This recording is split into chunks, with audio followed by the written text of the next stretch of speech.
And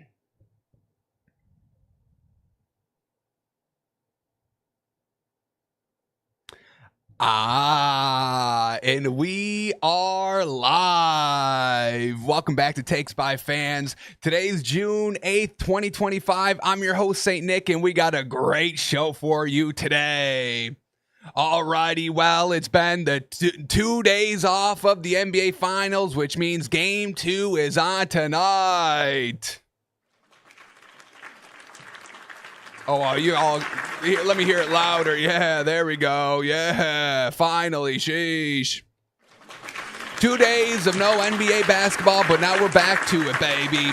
Tipping off at 8 p.m. Eastern tonight, so we'll dive into that game, see if the spread is climbing. We saw it started at plus 11. Does it go to 11.5? Is it at 12? We'll take a gander here. We'll take a quick look at some prop bets, too. There's some player that I think is going to be in the starting lineup that we may be able to get good value on. So we'll talk and discuss Game 2 of the NBA Finals. We also had UFC 316 on last night, a solid card. We'll break it down. And then we've got the football stories of the day. So let's just jump right into it. And before we jump into anything, I was getting the show prepared today, getting everything in order, and then I see the NFL tweet out a running back clip. And if you know me with running backs, you know I stand for them. They should all be paid what wide receivers are getting paid. And I started my own sports management company, St. Nick Sports Management LLC, to help these running backs get paid what they deserve. I'm all in the corners for the running back. So, NFL official Twitter account, post Bucky R. Irving only started 3 games in 2024. 1,100 rushing yards, 392 receiving yards, and 8 touchdowns. That seems like a great season to me. Great productive season to me. Oh, and they won the division? Interesting. So I jokingly put under the post, wow, this is worth a 4-year, $35 million deal. Which it's worth way more than that, folks. I mean, come on now. I mean, this is $15 million a year minimum, okay? Minimum. I hate that Saquon Barkley really put the cap on the running backs at around $20 million a year. It's a little disgraceful by him. They've got that bar set now. Oh, well, you didn't win a Super Bowl. We can't give you Saquon Barkley money. Oh, you didn't 360 hurdle somebody. Sorry, we can't give you the $20 million. Sorry. That's for Saquon. Saquon got that. You're not Saquon, you silly goose, right? So this entire running back market, it's way below value, way below any respectable value. And I tweeted out something just a little funny, all right? But folks, people are liking this tweet, agreeing. And then we had somebody even reply to it, agreeing. This is the people we're dealing with here, folks. Running backs, plead. I tell y'all at every corner, heed my warning. We really got to start digging in our heels during contract negotiations. Our running backs, we all kind of have to link together, come together. We're stronger together than we are separate. We may have to kind of maybe hold out next year. Maybe all running backs lock together and say, hey, we're not going to play next year. No running backs in the NFL next year. This is what y'all want. I mean, if you're not going to pay us, this is kind of what y'all are telling us. Roger Goodell wants it to be an offensive league, more passing yards, more explosive plays, more touchdowns. I mean, it's not really going his way right now. We are seeing the passing decline the last 2-3 seasons. And the running backs still aren't getting paid. So maybe we have to take drastic measures. Maybe we have to start playing 10-on-10 football instead of 11-on-11. We're taking the running back position out. We don't play next season. We're going to have to do something, folks, because the running back is becoming a joke of a position, even though they put him on the Madden covers 3 straight seasons. Josh Allen. So, Bucky Irving, I hope you can rush for 3,000 yards so you can get some respectable money, my man. I'm rooting for you out there. I really am. All right, let's move on. Here we go. Let's break down the UFC card from last night. It was a good card. Nothing really too close. We got some big strikes. No big gushes. Nobody was gushing bad. But it was an all right card. So let's start with it. We had Vincent Leque versus Kevin Holland to start the paid fights. And Kevin Holland took care of business. Ended up submitting Leque in the second round. Looked solid all throughout. Leque got maybe one or two good hits on Holland, but at the end of the day, it didn't matter. Kevin Holland ended up choking him out. Dunzo. Then next up, we had Mario Batista versus Patchy Mix. And what the heck was this? Patchy Mix's first fight in the UFC, and it looked exactly so. I mean, he looked atrocious out there. Even the commentators, Joe Rogan was on the call. He was like, oh my goodness, it's like he's cemented to the mat. His feet were not moving. He was the most heaviest mover I've ever seen in a UFC fight. Wouldn't move his head, just kept taking hit after hit, like open hit to the face. Still didn't move his head. You got a little movement out there. You got to feel a little good. Where Mario Batista light on his feet all fight long. I really think Mario Batista felt a little bad fighting Patchy Mix because of how, like, unprepared he was for the fight. I really think Batista could have knocked him out pretty good. But I don't think he really attacked him too bad because he's like, dude, I can kill this guy in the ring. What the heck is going on? Now, credit to Patchy Mix. He survived the entire fight. Lost by unanimous decision, and that was the right call. I don't know how Patchy Mix was favored in this fight. I mean, that's an abomination right there by the book. But I guess I give Patchy Mix credit for eating those punches and still staying up. Never really looked phased after getting hit in the face. Just kept wiping the blood off of him. Kept going. So I guess I give him a little credit, but man, oh man, he was not ready for the lights for the debut. Sheesh. So we got Batista taking down the dub. Very nice fight there. All right, next up, we had Gastelum versus Joe Pyfer. A solid fight overall. Good first round. Pyfer came out swinging, but he kind of let Gastelum hang around a little bit. Made it interesting. Went all the way. Now, Pyfer did win by unanimous decision, and I do agree with that. Pyfer, at the end of the fight, kind of apologized. He's like, hey, I'm just getting back into it. He was throwing some haymakers, just nothing really knocking out Gastelum. And Pyfer's like, hey, I'm used to the knocking out. I know y'all are used to me knocking him out, so I apologize that I didn't knock him out, but I'm getting back into it. So take my apology, and I will knock out the next person, basically. But good fight overall, some solid punches. Shout out to Gastelum, took some shots, and I mean, he lasted the full fight and had a chance to potentially kind of steal it from Pyfer because Pyfer wasn't really putting it away. So good fight overall there. Pyfer gets the dub. Then we've got the main events, baby. Champions up for grabs, and one took advantage and the other may have just lost his career. So first one up, we got Juliana Pena versus Kayla Harrison. And this went kind of how we were talking about yesterday on the show. I mean, shout out to Juliana Pena, an absolute warrior. But Kayla Harris, I mean, this is a beast. This is a beast at the bantamweight division. I mean, we saw the image of her cutting weight and she looked almost like death. And then she credited God to losing that last pound because she's like, I wasn't tough enough. I wasn't tough enough. And when you look at that picture, it's like, woof, wow. She really went through it to make the weight. So shout out to Kayla there. Now, she did end up made Pena tap out. There was like 5 seconds left in the round. That's the worst, and that's kind of how both of these fights went. We had O'Malley kind of tapping out with 5 seconds left in the round, and I think Pena's was about 10. So I know looking back at it, they're like, if I only could have lasted that couple more seconds, got out of the round, and see if I could change the fight. But Juliana Pena, I mean, she got dominated right off the rip. Kayla attacked her good, got her down on the ground, and we knew it's kind of game over from there. So Kayla Harris wins late second round by submission. Great fight. She's finally champion, and she called out Amanda Nunes after the fight. We know Amanda Nunes is retired, but she was at the event.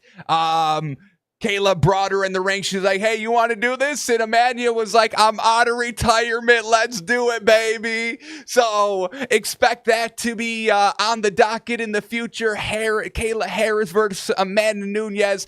Amanda, they call her the greatest of all time, and I've got no problem with that. But going against Kayla Harrison, I'm a little nervous for Amanda. Love Amanda to death. Don't really want to see her unretired just to lose. But she's been waiting for this fight. They both have. They have to make it happen. And man, oh man, I love Kayla. I might root for Amanda in this one, but it's going to be a great one. That should be the headliner. I don't want no main event with it. Put that as the only main event, and let's see two of the potential GOATs going at it. So shout out to Kayla Harrison. And then we had the main event, the rematch, Merab versus Sugar Sean O'Malley. And this one went basically like how the first fight went. Merab is an absolute animal. And when we're talking GOATs, I mean, Merab could end up being one of the best UFC fighters of all time. He's defending his belt. This man, he's just so powerful. He ended up submitting Sean O'Malley, what he's not used to or kind of known for. I mean, his game is just developing fight after fight, getting stronger and better and more versatile every single fight. I don't know if there's going to be anybody to really take him down. The man's a machine. He goes 100 miles an hour and he doesn't look winded. Now, after the fight, he was like, yo, I'm winded out here. I know I'm making it kind of look a little easy. He didn't say that. I'm going to say it for him. He made it look easy. But he's like, yo, I'm tired as heck out here. I am exhausted. But it didn't look like that during the fight. And I'm sure Sean O'Malley would say the same out there. Now, we got Merab winning in a round 3 submission by on Sean O'Malley. Sean didn't look anything great. I'll be real. We knew he was coming off the hip surgery, but he said, I'm feeling good. That, not going to have anything to do with the fight. I'm ready to rock. We kind of saw him lose his little edge that he has. We talked about that during last night's show. Not painting the hair, not kind of being on social media, kind of, on his Conor McGregor. And I really think that's going to hurt him at the end because after the fight, everyone's saying that this man's washed and was never a good champion. And I hate to agree, but man, oh man, we know he's got a powerful right hook, but if that's it, you're not beating Merab. You're not going to beat him. Who's got endless bag. Literally, Merab ended up picking him up and just slamming him on the ground. And I mean, Sean O'Malley just towers over him. Let me get can I get the official, I wanted to tail of the tape, but I mean, when you watch the fight, I mean, Sugar Sean's we know he's lanky. He's a bean out there. So the fact that Merab just picked him up effortlessly, slammed him on the ground, I mean, I think this is the end of Sugar Sean, which is unfortunate, truly. But big time shout out to Merab. We'll see who his next opponent's going to be. But this man, he's truly him, folks. I mean, big time shout out. I gotta hit the applause for him. Absolute dominant of a fight there. Alrighty, so we'll see what happens with Sugar Sean, what he gets in the upcoming future. And I'm still looking forward to that Amanda Nunes, Kayla Harrison fight. That's going to be great. Alrighty, let's switch gears to the NBA here, folks, where Game 2 of the NBA Finals is set to tip off 8 p.m. Eastern, so make sure you're there for it. Back in OKC, they're down 0-1, and they need everybody. They need Shea to be clutch. They need Jalen Williams to, just be a little better because he's supposed to be the number 2. Not the best shooting performance. He put up some points, but still, we need him to kind of, be, I want to say a lot better than Game 1, so I'll leave it at that. Now, before we even get into the game, let's check the live line. We checked it the day after Game 1, and we expected it to be, the classic 10, what Game 1 was. But we saw that Vegas was like, we're going to be disrespectful and raise it up to 11. Let's see if it's raised in the last day and a half. The official spread is at still 11. All righty. People are coming into their gourds here.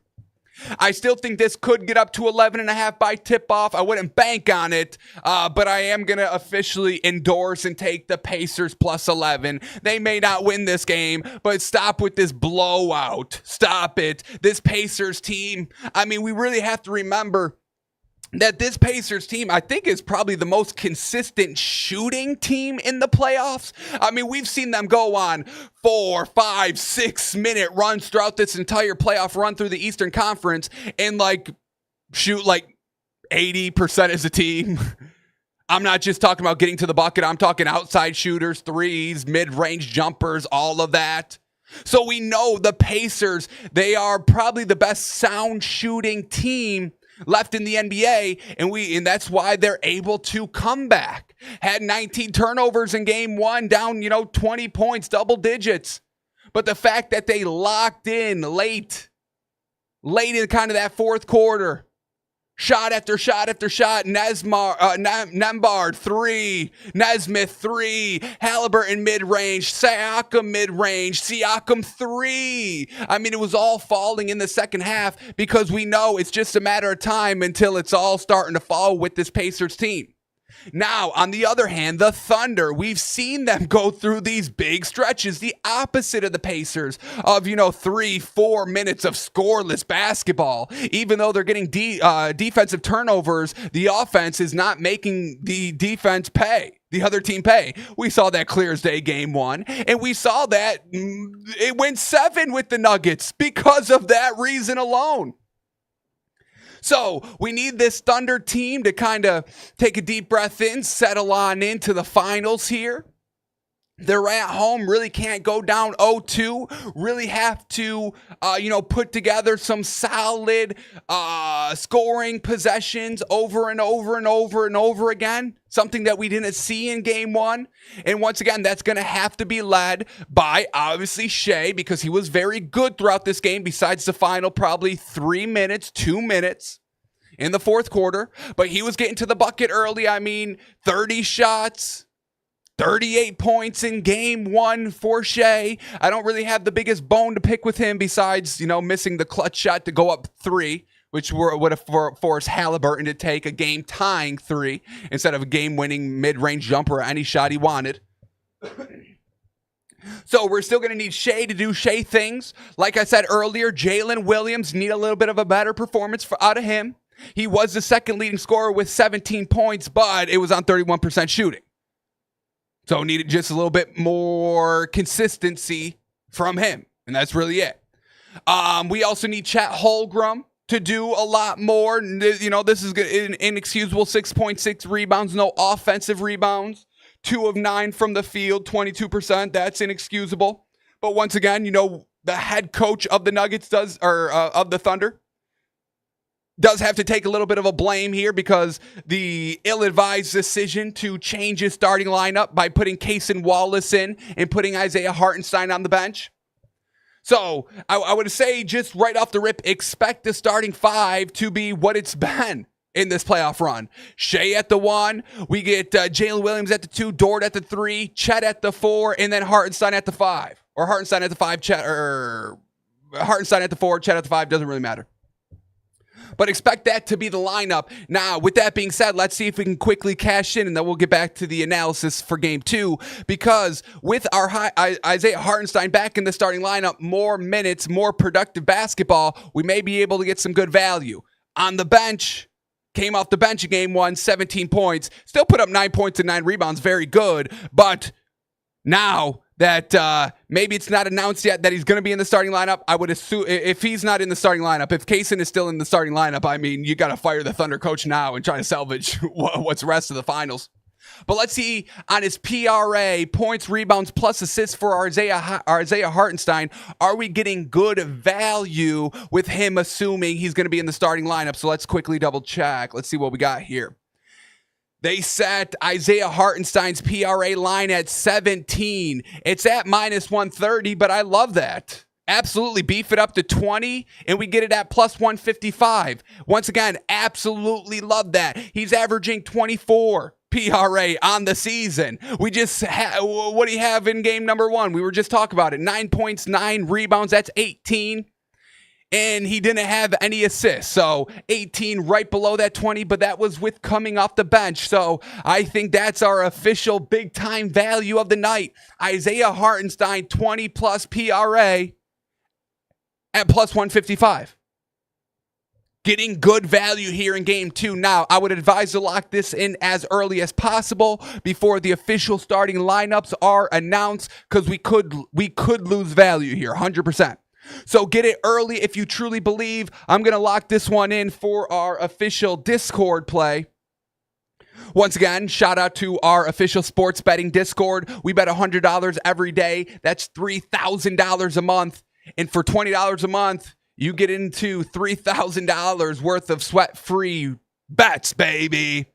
Because we give away 50% of all of our winnings to at least one person in the Discord. And then the other 50% is also up for grabs as well. So make sure you go check it out. WHOP.com/takesbyfans if you're interested in a little cash. Alrighty, back to the game here. So liking the Pacers plus the points, liking Isaiah Hartenstein to get to that 20 PRA at plus money. I'm actually a little gushing over that, folks. I won't fake. So watch out for that adjustment to be made by the OKC Thunder. Now, for the Pacers, look, obviously they cleaned up the turnovers in the second half, exactly what we needed to see. The shots were falling in the second half, exactly what we needed to see. So I'm not really too worried here about the Pacers. The narrative over the national media has really been after a blowout loss, or after, a beef loss by the Thunder at home, they always respond and they win by 20. That's the narrative going around. Once again, trying to scare everybody away from the Pacers, trying to make it seem like we didn't just watch what we just saw game 1, trying to say that championship experience isn't playing a part here with Rick Carlisle as a head coach and Pascal Siakam. We walked through exactly how championship experience affected game 1, and it pretty much almost won him the game. Shout out to Tyrese Halliburton. That wasn't championship experience. That was just, hey, I'm him experience. That was, hey, I'm superstar experience. So put a little respect on my name. Where Shea has not pulled out that MVP experience yet. So we're going to need to see that. So game should be absolutely great. We know it's the least watched, finals game, blah, blah, blah, blah, blah. Y'all can keep that. Not going to stop me from watching, not going to stop me from betting, not going to stop me from enjoying this great basketball that we're watching. So 8 p.m. tip-off here, game 2, and we'll see if the Pacers can do the unthinkable, the unprecedented, go up 2-0 on the road and try to close it out at home the next 2. So should be a great game. Now, I do want to touch upon this once again, why I'm a little off the Thunder and why the plus 11 just seems like the easiest plays out here. Once again, I don't care if the Pacers win. I don't. They could lose by 8. Don't care. As long as they don't lose by more than 11. And I think they keep it close. They proved it all season long. But we get this here. We had a little bit of media day before game 2. And this clip popped up on my feed and I thought it was interesting. It's SGA at the podium getting asked a question, something about Kobe Bryant, something about, who his favorite player is, something like that. And we get Shea's body language. Head on the arm. Not looking really interested. Even though he's talking about somebody he loves and admires in Kobe Bryant. Looks a little down. Bad body language. Doesn't really want to be here. Not good. This isn't giving me any hope if I'm a Thunder fan. We saw SGA all smiles after they beefed games against the Nuggets earlier in the playoffs. Where's that same energy? Where is it? This looks like defeated energy This looks like, dang, man, everyone's going to really call me free throw merchant online. And man, oh man, they may even take the MVP away. This looks like somebody that's afraid that they're going to take the MVP away based on how he's playing in the finals. Look at him. But I was like, all right, maybe everyone's acting like that. Let me give SGA the benefit of the doubt. Maybe this is real early in the morning. He just woke up. Maybe everyone's acting like how SGA's acting at the podium. So I looked it up. And let's quickly just take a scroll on how everyone's looking. This was live. We had the OKC coach up first, kind of classic. He's in his hoodie. Doesn't have the hood up. Isn't resting his head on his hand. No. Classic Thunder coach here. Okay. All right. Guess 2 is the SGA. Head on his hand the entire time. Did not take it off once. Switched it to the old knuckle to the cheek move. That's a classic. When you're holding your own head up. But overall, head in his hand the entire time. I just scrolled through the entire thing right here, folks. Here it is. The hand doesn't move. Hand doesn't move. Now, all right, next guest up, we get Jalen Williams. Now, this is good. This is what I want to see. Jalen Williams sitting up straight. Straight as a board. Answering all the questions. Not covering his mouth. Not slouching. Looking good here. This is what I wanted to see at SGA. Beautiful. Who's up next at the podium?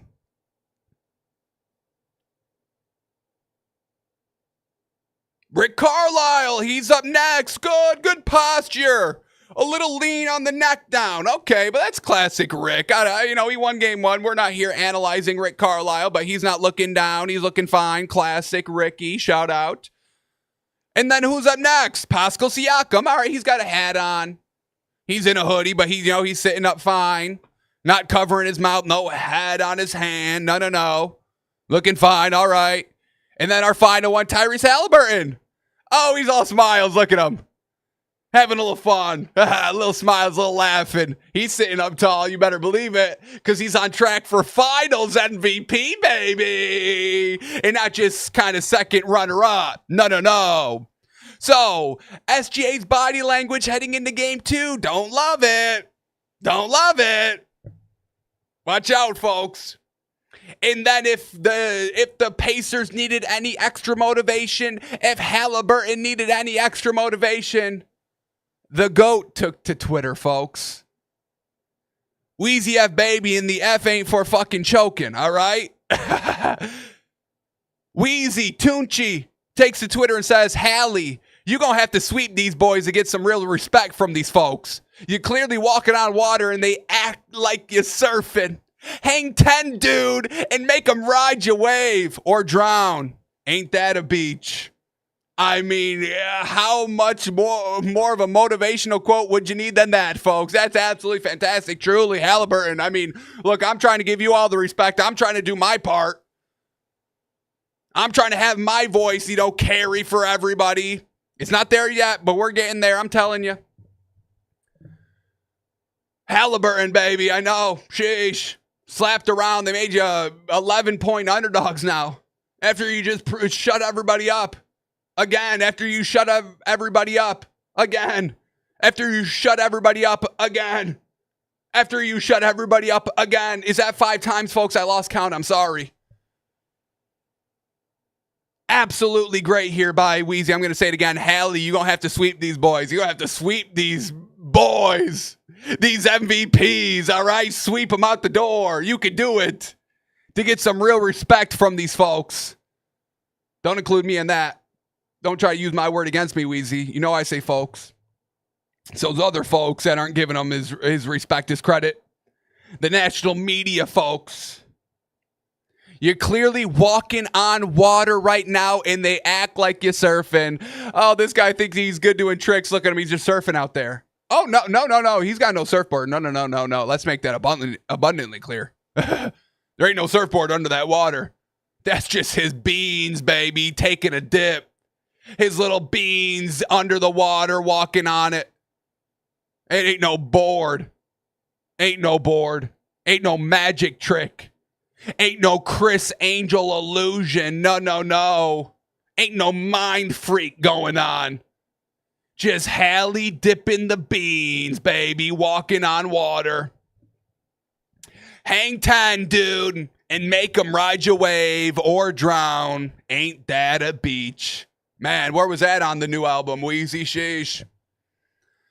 So watch out for Halliburton, folks. Watch out for the Pacers, the plus 11. I'm taking it. Don't care. Don't care.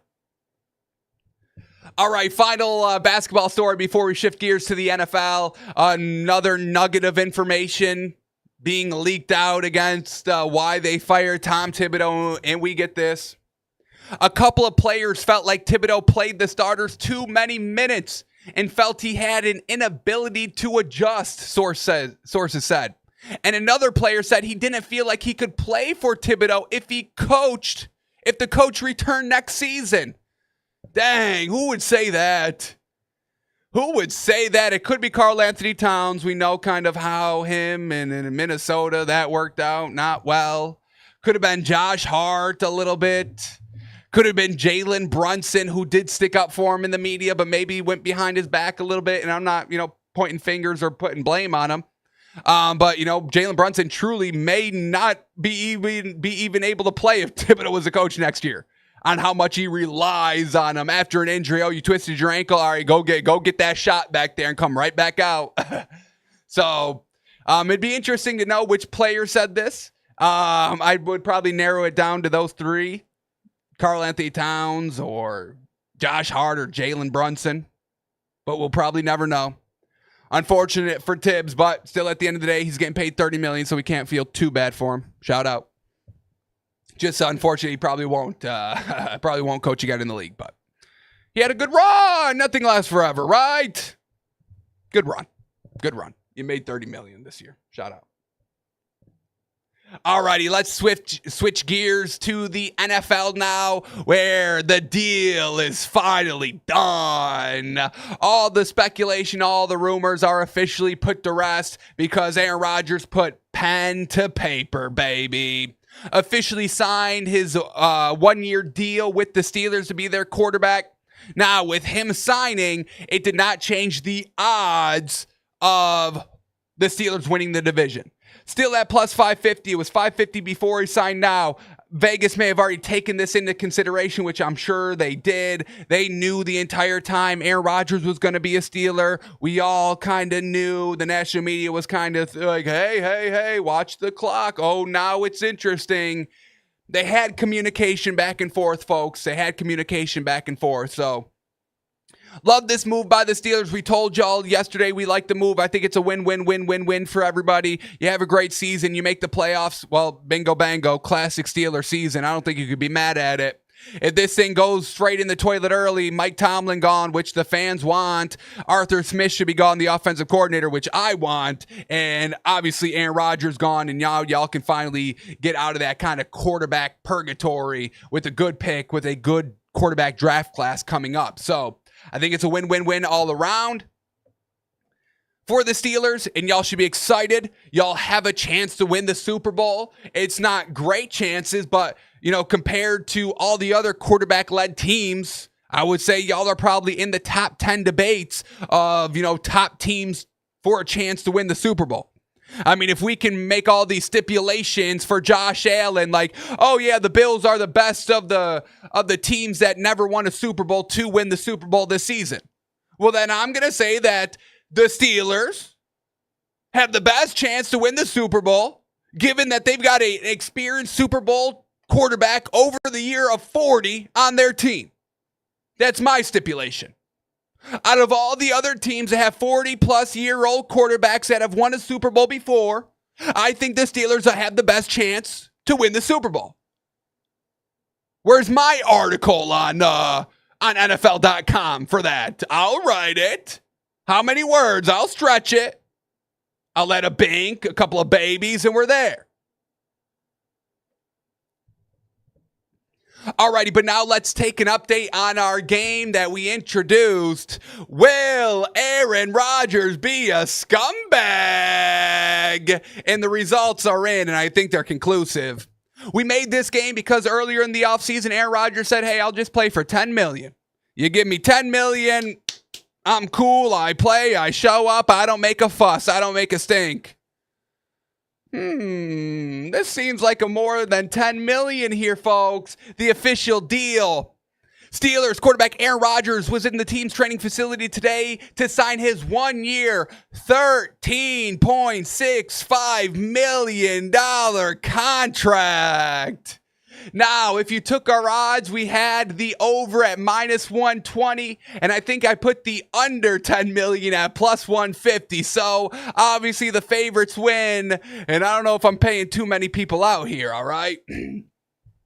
Now, granted, this is where I have to give maybe a little asterisk to the game and a little credit to Aaron Rodgers, is because of the 13.65, 10 million is guaranteed.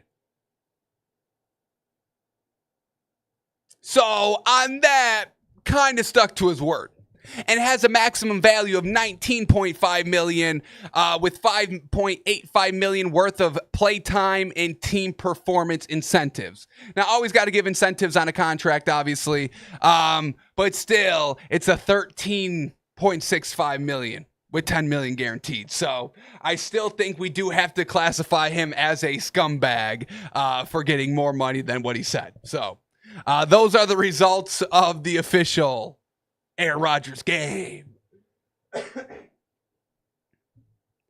Alrighty, now with Aaron Rodgers and why we shouldn't be just throwing this team in the trash and, following the garbage narratives of the national media being like, all right, they're not going to compete. It's Aaron Rodgers. He'll have everybody fired. He's trying to get everybody that he's played with back here. And it's not the same with the Jets. The Jets have no direction ever. The Jets have no leadership from the coach or the GM or anything like that. So, of course, Aaron Rodgers was going to go into the Jets and try to fix it himself because ain't nobody trying to fix it here. Where the Steelers are trying to fix it. They got rid of George Pickens, which is a good thing. Bad leader, bad attitude. Didn't show up in the big games last season. They're actively looking for another weapon. We've heard him take calls for Jonnu Smith, get close 2 times. We hear that he took a call. They called the Falcons to see if Kyle Pitts was available. They're potentially going to sign one of these free agent wide receivers in Gabe Davis or Amari Cooper or Tyler Boyd, who I endorse all 3 of them. So let's separate this from last year, okay? I really think we have to. Once again, Aaron Rodgers annoying as a person. As soon as he goes on Joe Rogan, he can't wait to talk about the conspiracies on the most baseline level that every single YouTuber that has posted conspiracy YouTube video has said. Nothing new, nothing truly worth saying or worth thinking about, because it's all just that baseline. Yes, we've heard this all. Can we make it a little more interesting? Can we take it? Can we think about it a little bit more logically this time? No. So I get all that with Aaron Rodgers. Trust me. Trust me. But as a football player, as a thrower of the ball, I think he gives you a good chance to win this season. Now, everyone's like, oh, he's lost it. He's not the same. Well, yes, I don't think he's kind of prime Aaron Rodgers, but still, not prime Aaron Rodgers is still top tier in this league because we saw it last season. The stats speak for themselves. Let me get the official numbers up here. 2024 NFL passing leaders, because I want to get the actual numbers, because he was blowing everybody else's favorites out of the, well, not blowing them out of the water, but he did better than everybody's favorite players. So here we go. Let me get the exact numbers because he had more passing yards than the MVP, Josh Allen. More touchdown passes than the MVP, Josh Allen. Now, we all know Josh Allen had more rushing touchdowns than Aaron Rodgers, but that's because Josh Allen is a little bit of the running back monster, the game ball monster. And I made this photo in AI during the late show last night, and I encourage and urge everybody to save this photo, use it however you see fit.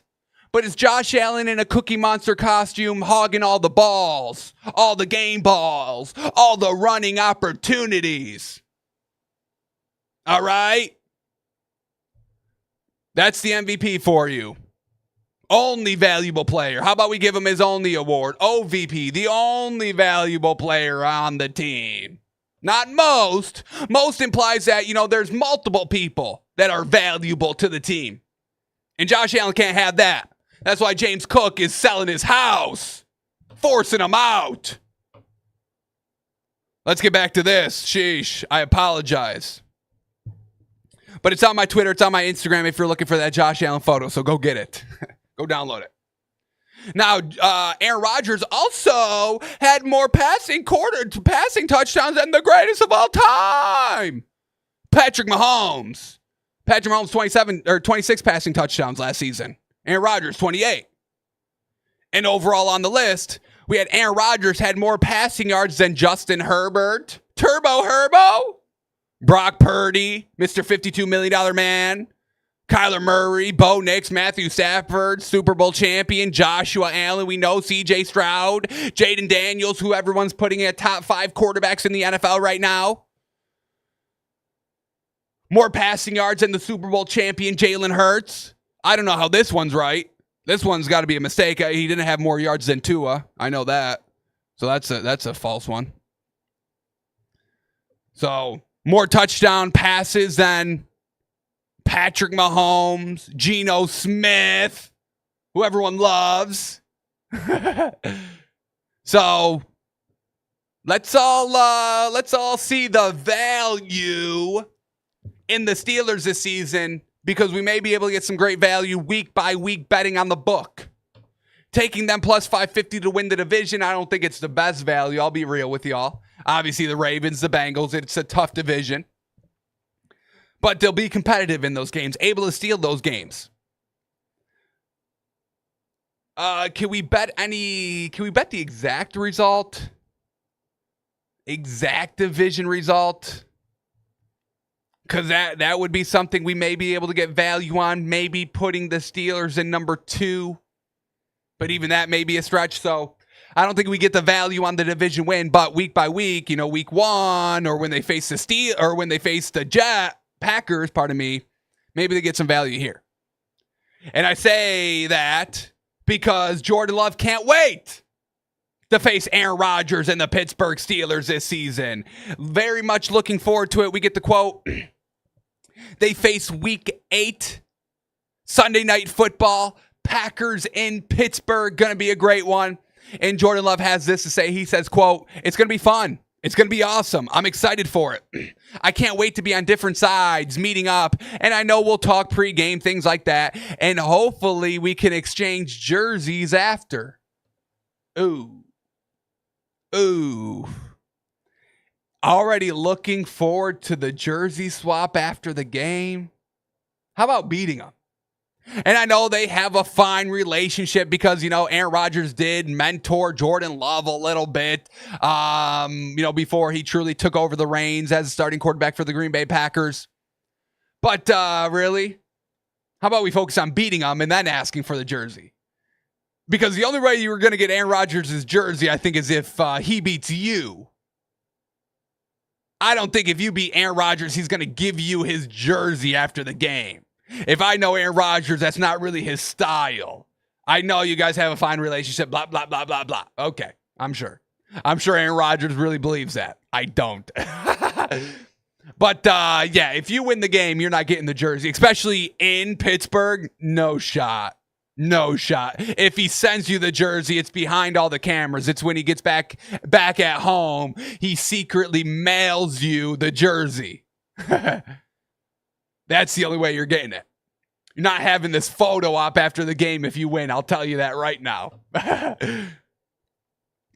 So, now, why also Aaron Rodgers definitely wants to win that game against the Green Bay Packers? Because he could join elite company of all of his peers, because once again, I don't know how Aaron Rodgers is going to be viewed or talked about 5, 10, 15 years down the line in the GOAT conversation, in the GOAT era conversation, all that. I really don't. This last season could make or break him. But Aaron Rodgers has a chance to become one of 5 quarterbacks to beat all 32 teams with the win over the Packers. Obviously, it's hard to beat your own team when you're on the team, so you got to switch teams. Brett Favre did it. He beat all 32 teams, ended up beating the Packers with either the Jets or the Vikings. I think it was with the Vikings. We had the Broncos with Peyton Manning, able to beat the Colts. We had Tom Brady with the Bucs, able to beat the Patriots. And then we had Drew Brees able to beat the Saints. They got him up here? What was that game? Oh, yeah, because the Chargers. That's right. Drafted with the Chargers, beat the Saints. I was going to say, which team did he go to? Did I block that out? Because I love Drew Brees. He's one of my favorite quarterbacks of all time. I have him very high on the greatest quarterbacks list of all time. I've got him probably at number 3. Probably can argue for 2. It's a tough argument, but I think it could be argued. But I was like, did I black out when he switched teams because I didn't want it to be true and I didn't want to see it? But yeah, that's right. He was with the Chargers, got drafted with the Chargers, and he beat the Saints. So he could join the elite company. And once again, all those quarterbacks I think can be involved in the GOAT conversation, top 10 greatest quarterbacks of all time conversation. Favre, Manning, Brady, Brees, Rodgers. So we'll see if he can join that exclusive list. And then the final thing here before we move off the Aaron Rodgers news, which is a little interesting that this is now coming out.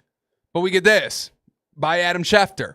He revealed that Aaron Rodgers was the Steelers' third choice at quarterback this offseason. They preferred re-signing Justin Fields, and they explored a trade with the Rams for Matthew Stafford. All right, interesting. Obviously, Justin Fields had good success early on for the Steelers. I could understand wanting to bring him back, but y'all never really made him feel like he'd be the starter. You know, when Russell Wilson came in, it was always going to be Russ. Russ is the starter. You know, you're just playing till he's ready to rock. So, yeah, they may have wanted to keep Justin Fields, but, I mean, I still think they would have looked at options for a number 1 quarterback. I think they wanted Justin Fields just to kind of a nice, solid backup. And then the Matthew Stafford trade never made any sense. I mean, they can't believe that was ever realistic. I mean, the Rams just got Devontae Adams. I mean, they're not going to lose Matthew Stafford when you're Super Bowl ready right now. So a little bit of an interesting how this came out after the signing, like it's supposed to be some dig on Aaron Rodgers. I don't really hold any of these quarterbacks with much weight as like a starter or a realistic option. So real interesting that this just came out that, you know, Adam Schefter's reporting on it after he signs the deal. Seems like wild news to really report. I don't know. And then, all right, final, one more. We get an endorsement here. I think it works with Aaron Rodgers in Pittsburgh, and so does Dez Bryant. So if you think I'm wrong, I'm so stupid, well, hey, Dez Bryant, is he trash? Is he stupid? That's what I thought. He tweets out, I think Aaron Rodgers is going to ball in Pittsburgh. Bink. Stamp of approval. Bink. I digress. I rest my case. All right, now let's talk about the most unfortunate news yesterday. We touched upon it earlier in the show. I don't even really want to talk about it. It's disgraceful, disrespectful. It's everything. It's not paying who helped y'all out. Real selfish behavior here. Team game, team effort besides this one position. We get Adam Schefter on the whole James Cook situation. He wants a bigger contract, and everybody's laughing at him in Buffalo. And look at RB2 trying to get RB1 money.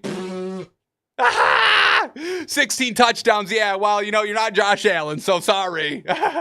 You're not the starting running back here, James Cook. Sorry, you're not Josh Allen. Can't give you the money you want. Oh, you had great production for us, I know, but sorry, you're not the number 1. You're number 2, and you can't get paid number 1 money as number 2. Sorry.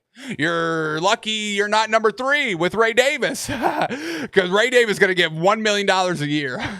That's your deal coming up, Ray, so I hope you're preparing for it. I hope you're saving your rookie deal, because it's not getting any better from here on out. So Adam Schefter says, quote, he has basically disconnected himself from the organization, and the city put his house up for sale. The city. He's not calling anybody in Buffalo, and I stand with that. Don't disrespect me. Get out of my face with that. Get out of here. Don't try to call me now. No. It's too late.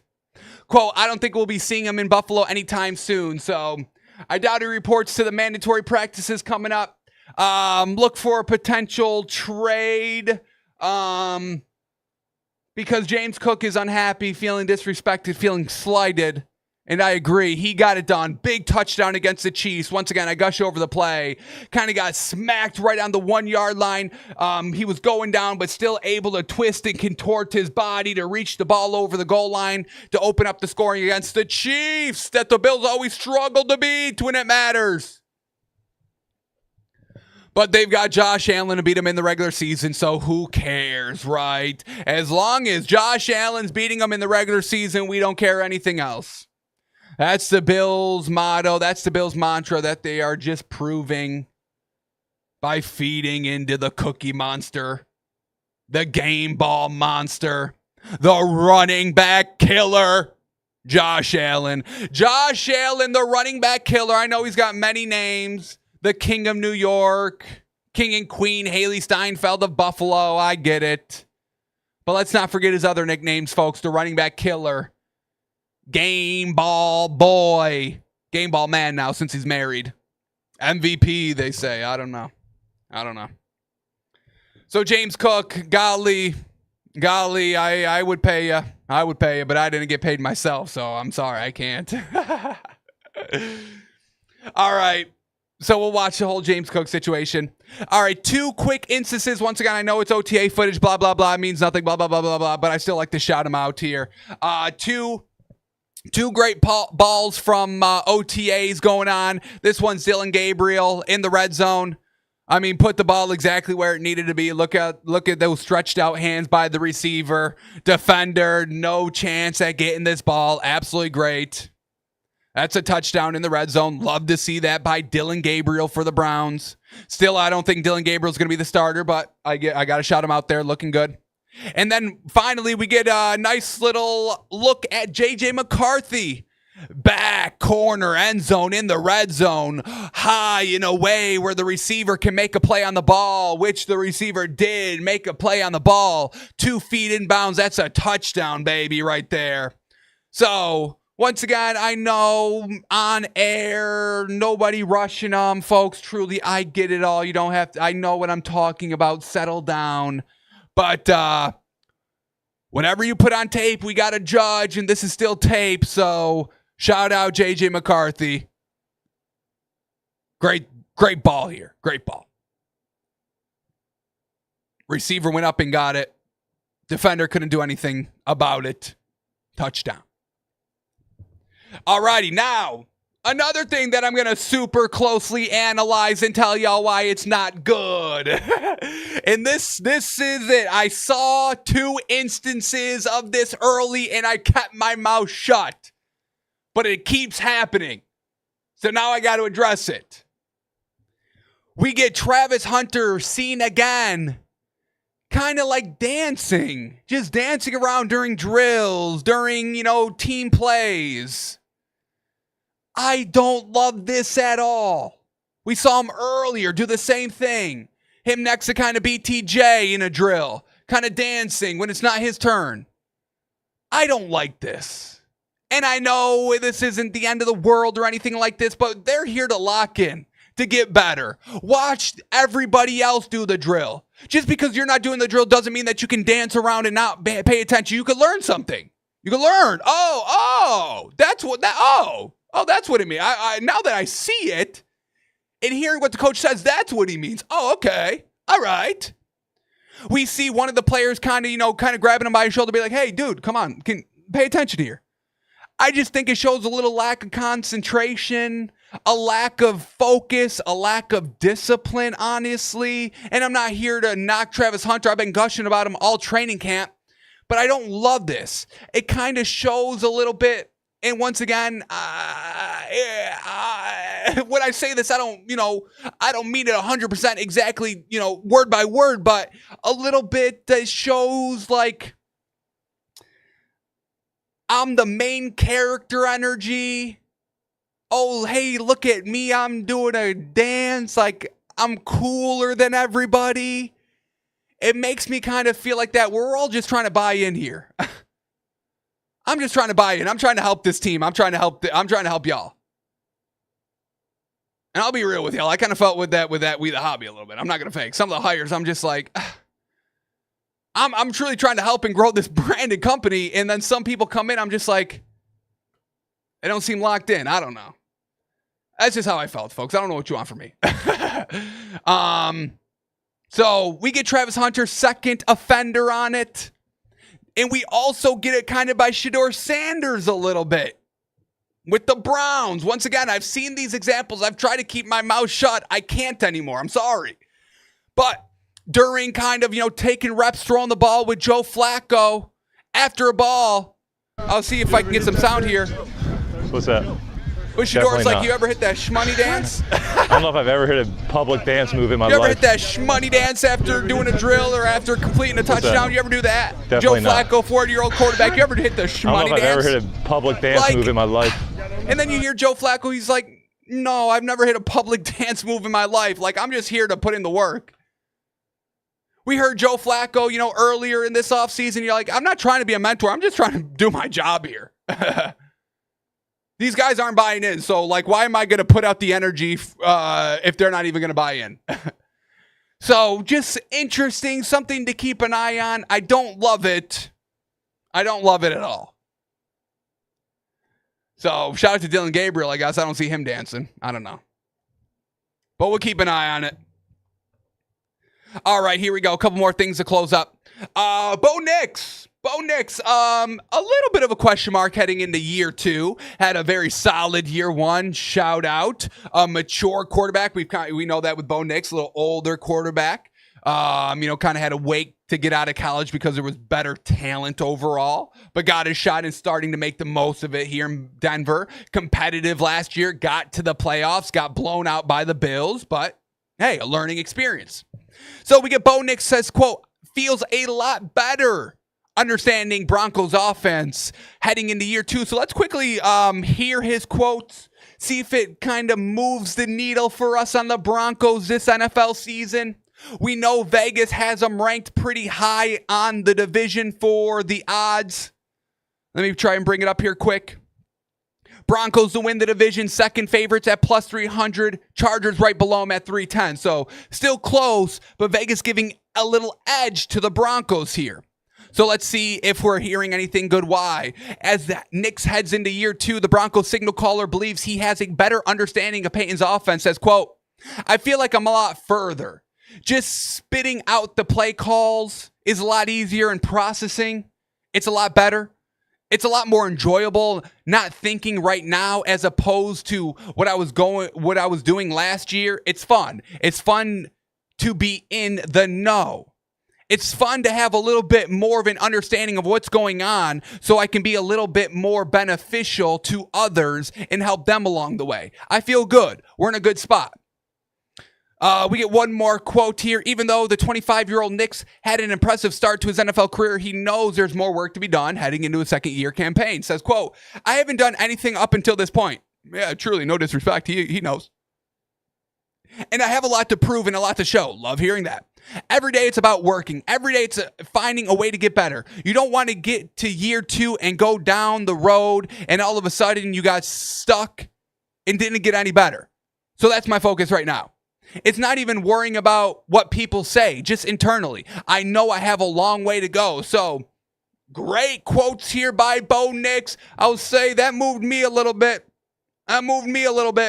But obviously he still has to go out there and get it done and prove it. So we'll see more as OTAs, become mandatory and we start getting into preseason because folks, every day that goes by week, we are closer and closer. More footage, more intense practices. We're almost there, folks. We're almost there. Alrighty, and then let's end here. Let's end on this one. I've been meaning to get into this. This is in our backlog, and let's just get this out of the way. The one team that I have absolutely no read on I have no idea about this team. I don't know if they're going to be good. I don't know if they're going to be trash. Is the Arizona Cardinals. Even last year, I don't even know if that was a good year. They went 8-9 and didn't finish last in the division, and I still don't know what to make of it. So we get this article, and I kind of want to read through it quickly. But the article is the Cardinals offense underachieving? Finally, somebody writing about this Cardinals team. I feel like out of every single team, the Cardinals are the one that we hear the absolute least from. Now, when we look at what they did last year, Arizona Cardinals finished third in the division, tough division, Rams, Niners, Seahawks, Cardinals. They finished third in the division, 8-9. I mean, the Rams and the Seahawks only finished 10-7, so still a little competitive there. They had and check this out, folks. They had a net point of 21. So they overscored than what they gave up all year long by 21 points. And in the division, that was best by a mile. The Rams were outscored by 19 points. They were a minus 19 net point. The Seahawks were only a plus 7 net point, and the Niners were minus 47 in net points. Not good. And a positive 21, it's not one of the best. I mean, everybody else, check out the NFC North. Lions plus 222 points. Vikings plus 100 points. Packers plus 122 points. That division is just absurd.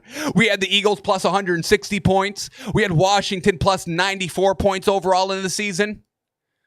While on the flip side, we had the Panthers minus 193 points. So, NFC teams kind of blowing each other out here. So we had the Cardinals a plus 21 net points with a losing record. This is who they beat. They beat the Rams. They beat the Niners. They beat the Chargers, the Dolphins, the Bears, the Jets, the Patriots, the Niners. They ended up losing to the Bills, the Lions, Washington, Packers, Seahawks, Vikings, Seahawks again, Panthers, Rams. So it didn't seem like they beat the best of teams out there. Their depth chart's a little interesting. They've got some pieces, James Conner and Trey Benson for their running back. Solid committee. Their receivers, Marvin Harrison Jr., the rookie who's supposed to be big time. Michael Wilson, meh. Greg Dortch, meh. They got Zay Jones, meh. Their defense, Josh Sweat up front. They've got Budda Baker, Will Johnson. So once again, solid, all right pieces everywhere. Kyler Murray last season, 3,800 passing yards, his second best, right behind his first of 3,900. 21 touchdowns, top 3 passing. 11 interceptions, kind of third highest out of his 6 years, so smack dab in the middle. His rushing, he had 572 yards, second highest ever. 5 rushing touchdowns, kind of tied with third. So all over the place, it's just like, what's concrete about this team? I don't know which stats are real and false here. Plus 21 points overall, but losing record and didn't beat anybody. Is that impressive? I don't think so. Are they underachieving? Let's quickly take a quick look here. What do they say about them? Quickly, before we get in the article, let's go back to division winners. Where do they got the Cardinals at? Where did Vegas? Vegas got them tied for third, basically last, though. Plus 475 to win the division. Tied with the Seahawks, also at plus 475. Let's quickly see this article.